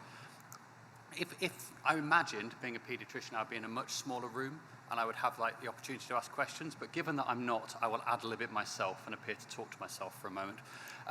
Clearly, there are Stevens-Johnson-like syndromes. You see, I neatly linked in the immunology there, which are medically serious. There is a mortality associated with them. These are, in anybody's definition, serious. But we have to bear in mind that the group that you're talking to will have different ideas about what's serious. And teenagers have very strong ideas about the world, and we have to listen to them if we're going to engage with them. So, this is acne. This is a very serious potential side effect from a drug. Now, from my perspective, acne goes away eventually. It might leave some scarring. Is it that big a deal? But actually, when you look at the data behind it, it's one of the biggest drivers of low quality of life scores. It has a massive impact on teenagers' self-esteem, and it's a leading cause of problems like depression and mental health issues. So acne is actually quite a serious potential side effect. What's wrong with this teenager? Could they just be an introverted person who's choosing to sit down and not do anything? Could they be feeling really depressed and wanting to throw themselves under a bus? We don't know. You can't see it. And this leads to one of the bigger problems of adverse drug reaction reporting. Almost all the reports about young people are from adults looking at young people and saying, you've got a rash, you've grown a third leg, you've gone green. That's fine, but it doesn't tell you what's going on in here. And we're missing huge amounts of data. So, and important reactions. So that's the genesis of this project. So, learning point one, there are several of these as we go through this.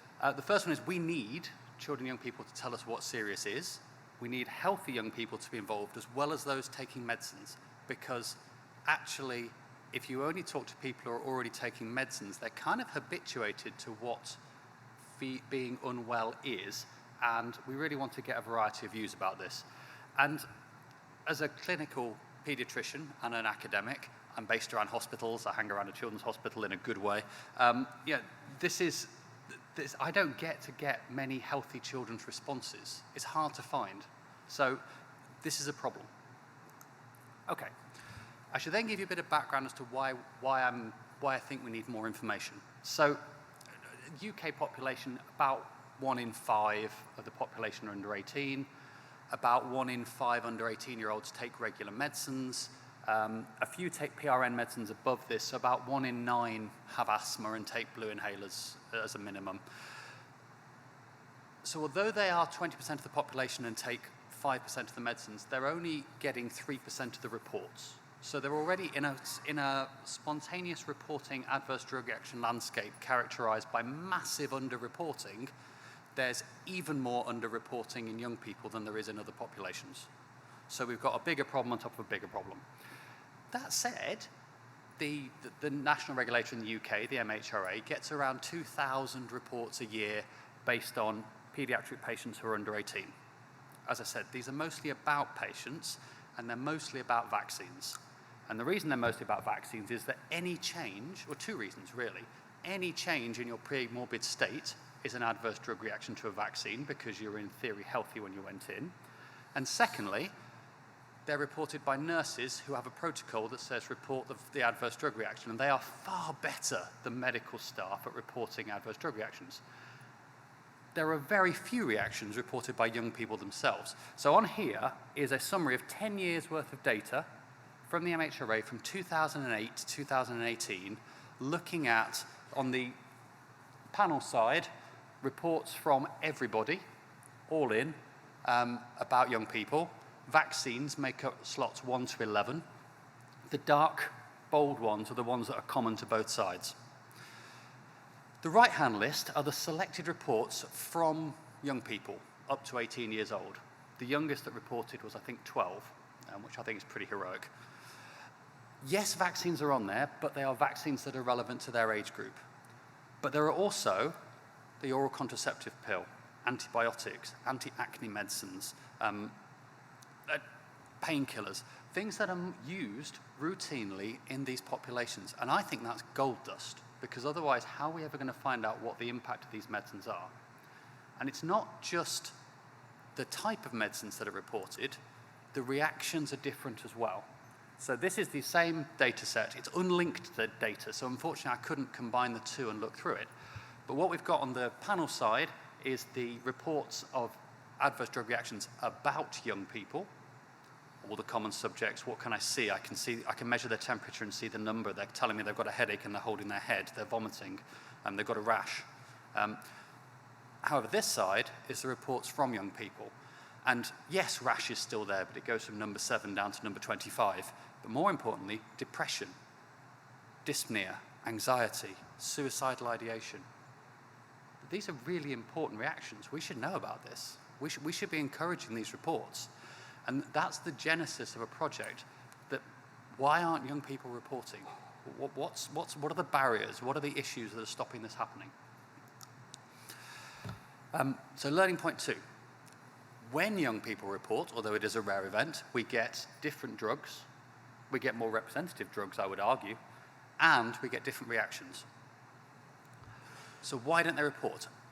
Within the UK, for those who aren't familiar with the education, if you go to a school that is a state school, then you will almost certainly follow what's called the national curriculum. And the national curriculum says you have to do maths and English and a foreign language and various other things. It also says that you have to have some lessons that are PHSE, personal, social, health, and I can't remember what the E stands for. Basically, it's the feel-good stuff, learning about puberty, learning about medicines, learning about growing up. All the important other things that should be captured in a curriculum are in PHSE. And within PHSE, the MHRA did a sterling bit of work about 10 years ago to make sure that medicines were included. And there's a bit about knowing that medicines are important, and there's a bit about knowing that medicines can cause harms as well as good. And there's 6 missing key words, because you have to know that medicines can cause harms. You do not have to know and what to do about it. Okay? It's a mission within it. So people are told, young people are told, 750,000 young people are told every year in the UK, medicines can cause harms, and they're not then empowered to be able to do something about it, which I think is a crying shame. This is a few years old, but this is the original written information given out by the MHRA telling people how to report. Because my first idea was, why don't we just give this out in schools? And then I read it, and then I got young people to read it. And this was the result of one young person who just looked at it and went, no, no, no. They're brutal, but they're honest, and they're brilliant. Okay? It just was not fit for purpose. They didn't like it. They didn't want to engage with it. It was too long. The language was awful, etc. Sorry if there's anybody here from the MHRA. So we have to get the message right. You can see how this project just wanders away here. We need bespoke information how and when to report a suspected adverse drug reaction to the yellow card team. And over about 6 years, involving about 300 young people, we have developed this information. And then we tested it through the MHRA and myself. We found a Department of Health mailing list, and we tested it and got about 230 odd kids to reply. And they liked it, mostly. They thought the information was mostly good. They had some suggestions for the language. They told me my graphic design was absolutely awful. It was terrible. It had to be removed, and that's fine, and I'll accept that. We were also a bit worried that a Department of Health mailing list that identifies young people was very unlikely to have representative young people. It was probably going to have a bunch of people who were either part of groups or children of senior civil servants. We didn't know. It could have been anybody, and it was anonymous. So we're a little worried about that. And because my graphic design's so awful, I've hired a medical illustrator. So now we have the shiny and the new and the improved. The language took on board the 250 young people's responses. The graphic design represents medicines that are familiar to young people. There's oral contraceptive pills, there's liquid medicines like paracetamol, there's inhalers, there's QR codes, because apparently that's what all the cool kids do. I'm just going to pause there. I'm going to go off on a slight tangent. So I have several hats. And my other hat is that I run a clinical research facility in Alder Hey. Alder Hey is, as you said, the lovely hospital in the background. It's very lovely. Come visit us. We get asked a lot by drug companies, by device manufacturers, by academics and other industry people, what do young people think about this? We don't know. How would they change this? I don't know. Can they use this? I don't know. We have real difficulties getting hold of healthy, representative young people. Our hospital has wonderful, amazing, brilliant young people, but they're not there to answer that question. We also want to help our local community. Liverpool is a fantastic place. It's quite like Glasgow, actually. There's a lot of history, there's historic wealth built on dubious underpinnings, and there's marked socioeconomic variation. We have some extreme wealth, we have some absolutely gut-wrenching poverty, and it all rubs along cheek by jowl. We really want to help. We want to get the young people in our area experiences and opportunities and training and do lots of chances to go off and get their STEM careers they want. We find it very easy to reach schools that are affluent. We find it very hard to reach schools that are struggling and in less affluent areas. And we've set up a research ambassador scheme. I think you'll see where this is all coming together now. We now work with a bunch of schools nationally. There were 21 last year. We're hoping for more next year. We throttle demand, so we'll only allow one research ambassador per school. So if you come from the high-achieving school just north of us, which I won't let name, you still get one research ambassador. If you come from the comprehensive school in Kirby, which is one of the most deprived areas in the country, you get one ambassador. But at least everybody gets one, so we can try and engage with people. And the research ambassador gets the title. They get some training. They get a project that they're going to work with their school to deliver. They get their name on the paper at the end of it if they do the bits. And they get first dibs on work experience, which is, in a big hospital like this, a really difficult thing to organize. So we've managed to craft places and get to do it. We get our equality and diversity goals meet. We do something worthwhile. Everyone buys into it and quite likes it. And the school gets data on whatever the project is back that's about their school, so they can see how they're involved. And hopefully they see the progression of the pupils as well. So we think this is a genuinely win-win thing. And yellow card information was part of our test run for this academic year that we've just done. So this hasn't been presented or published anywhere yet. You're the first people to see this. We managed to get 20-odd schools. They're not representatively spread across the UK. I completely, acknowledge that. I'm feeling a little guilty that I'm in Scotland, that I cut Scotland off the map absolutely entirely, but we'll gloss over that. But what we did was we managed to get young people to engage with a survey, an anonymous one, around the final updated yellow card information. Have we got it right? Does it work? Does it teach people what they need to know? Will this help us get yellow card information out of young people? We got nearly 3,000 responses, which is, for me, mind-blowing. We got 250 with 9 months slogging for the previous version. We have nearly 3,000 from this one, which I'm quite proud of. Kids have heard of side effects, so we are pleased. The PHSE curriculum clearly is doing its job if the people are understanding that side effects exist.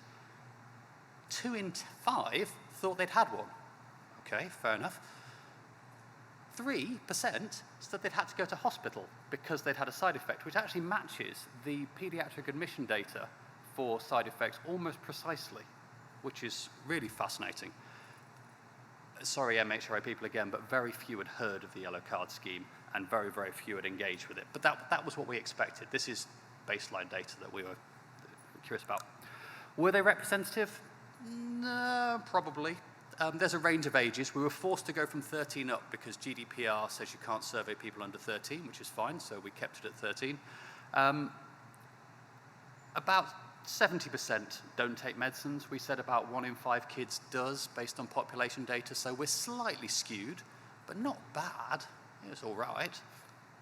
I'm not quite sure who the 80 who weren't sure whether they took a medicine or not. That's kind of a worrying number, but there we are. Like I say, some had to go to hospital. Well, nearly 40% thought it had a side effect. And this is verbatim. This is what the young people wrote when we said, if you did think you had a side effect, what was it?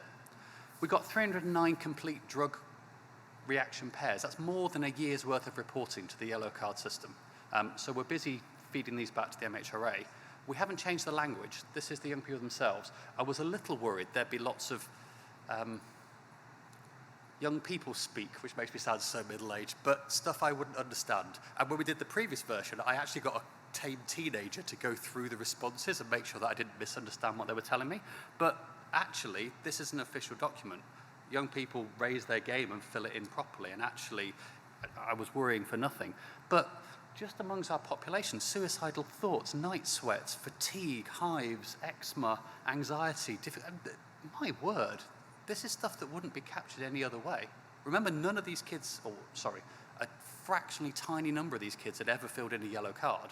So this is a massively increased data set just by asking them the question and showing them how to do it. The guide itself seems to work well.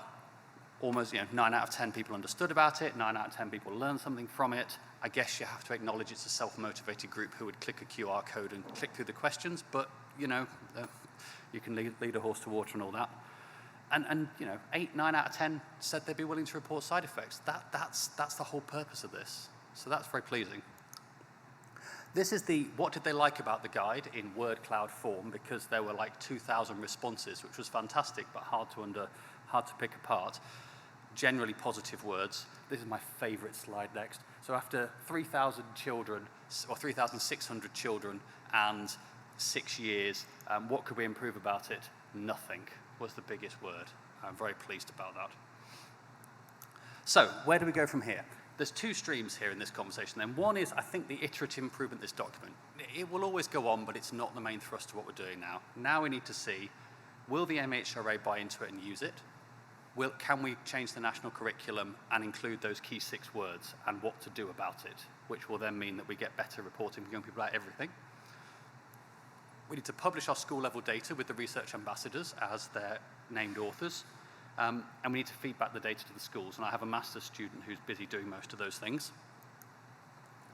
But we also want to keep going, and this is my plea to you now, with our research ambassador program. We have a project next year looking at young people's transition to medicine independence. What age do you start to buy over-the-counter medicines? What age do you pick up a prescription? What age do you take responsibility for medicines yourself rather than somebody giving them you?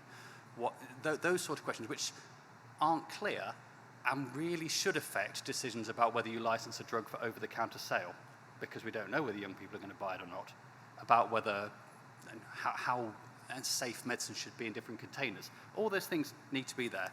So if anybody knows any schools that want to take part, we are expanding it. And if anybody has any research units that want to offer work experience, we're very happy to franchise it out to you as a secondary scheme. So there's that.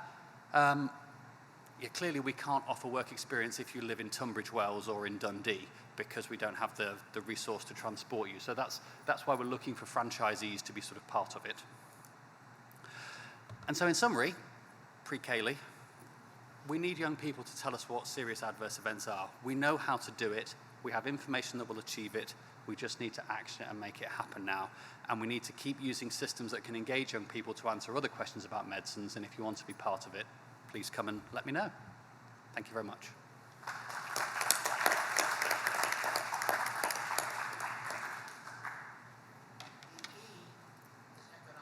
Thank you. Did you Google that? My niece taught at UK. Okay. That's And you can tell the story about that. So, questions, comments? For anybody? awesome. Yep.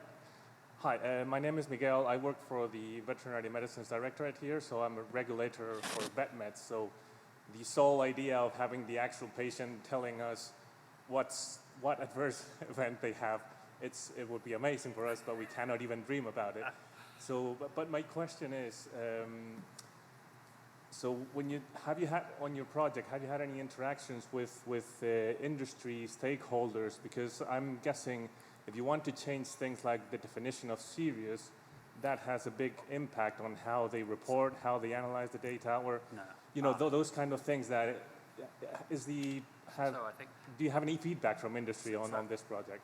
So I'm not trying to I'm not trying to change the definition of what industry calls a serious adverse event in a clinical trial. What I'm trying to highlight is that what is serious to an industry person writing a phase 1/2 study, which we deliver in our CRF, is not the same as what's serious to a teenager who's experiencing this reaction. So I think there's a subtle difference there. We are engaging with industry about patient information leaflets. So we're starting at the beginning of the journey with that one. I'm going to hit them with this later. There's a whole separate talk about the utter incomprehensibility of patient and young people information leaflets and the legal jargon that is built within them and how we need to completely rewrite those. And we've got a recent publication in somewhere, Paediatric Research, that looks at the comprehensibility of parent information leaflets, and soon we're going to following it up with children's ones, that just shows that it's set at a level of college education. It's utterly useless for them, not fit for purpose. And we have got industry bites in terms of how do we change this, how can we restructure it, how can we work through that. And I think that's the start of a sort of second wave going through all of this documentation. Okay, thank you.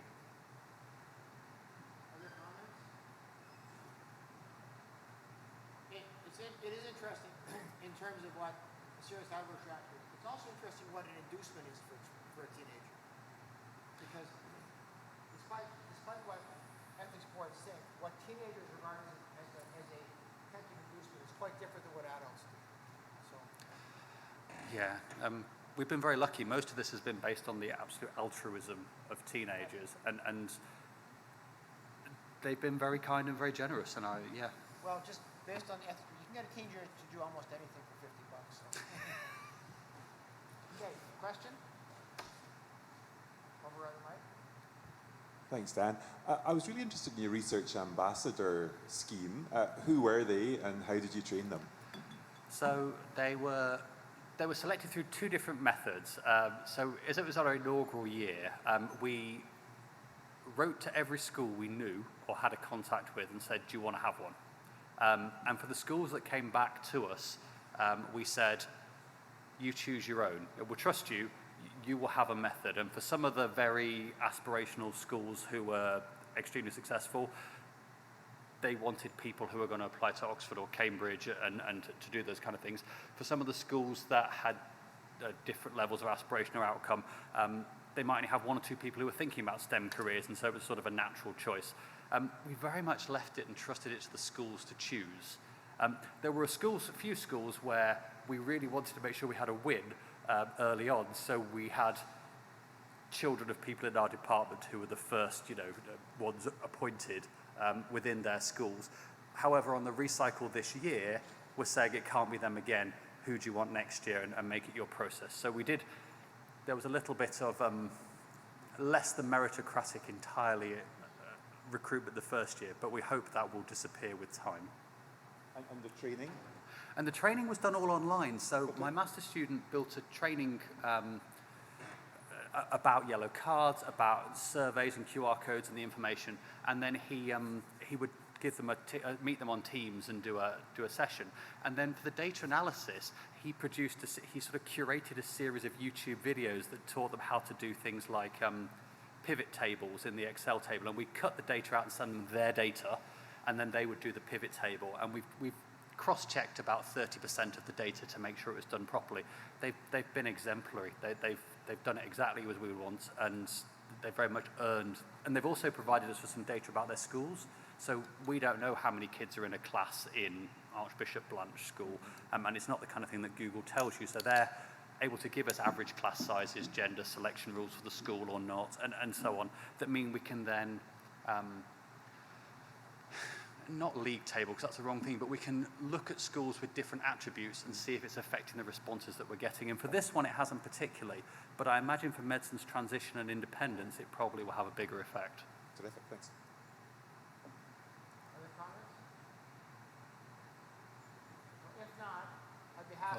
there's a hand, sorry, over there.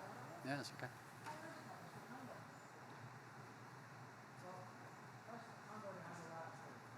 Hi. So teenagers do speak. They just use their fingers. Have you looked into getting Discord data or Twitter or Facebook data? Because I'm sure they speak about their side effects. They just don't tell us. So actually, this has been looked at. Professor Sir Munir Pir Mohammed ran a very early attempt to scrape pharmacovigilance data from social media things. It wasn't terribly successful. The issue is that they also understand how privacy settings work, and they're much more careful about how their data is shared. So it's only idiot adults who don't get it who shout to the world that their toes gone green. Very good. Well, on behalf of BPS, IUFAR, CSPT, the organizing meeting, I'd like to thank everyone for coming out on a late on Tuesday afternoon. Since we're not in between you and Kaylee, I'm going to get out of the way. And hope everyone has enjoyed the conference. I'd like to thank our speakers for great talks. Thank you guys for great questions. And I can't go because I've got to go to a board meeting, but I hope you guys have a good time with Kaylee. Lift a beer for me, and we'll see everybody tomorrow.